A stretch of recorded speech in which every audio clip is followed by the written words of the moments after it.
আমাৰ মেইন টপিকটো কি আছিল সেইবিলাক আমি গোটেই ভাঙি ভাঙি আলোচনা কৰিম ভিডিঅ হৈ আছে হা এইটো হৈছে আমাৰ ষ্টাৰ্টিং পইণ্ট ৰানিং কোড চলিছে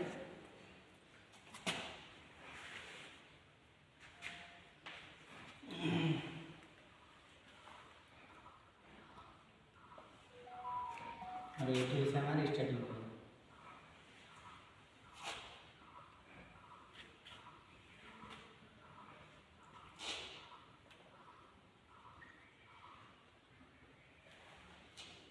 এটা ফেনত আমাৰ দুটা কয়েল থাকে এটা হৈছে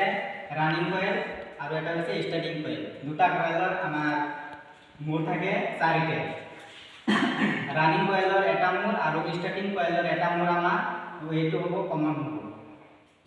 কমন মানে এইটো আমাৰ নিউট্ৰাল হয় আৰু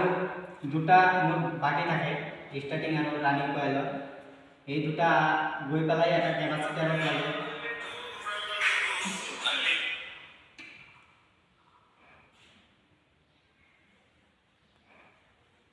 আৰু এইটো এই দুটা কয়েলৰ মাজত যেটো আমাৰ স্টাৰ্টিং আৰু ৰানিং কয়েল আছে তাৰ মাজত আমাৰ কেপাসিটৰৰ লগত যেটো লাগিছে আমাৰ ৰানিং কয়েল যেটো লাগিছে এই কয়েলৰ তাৰ এডাল গৈ পেলাই আমাৰ এইটো হ'ব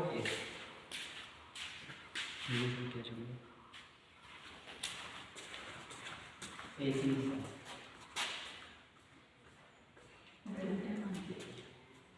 আৰু এইটো গোটেইখিনি আমাৰ আৰ্মেচাৰ বুলি কোৱা হয়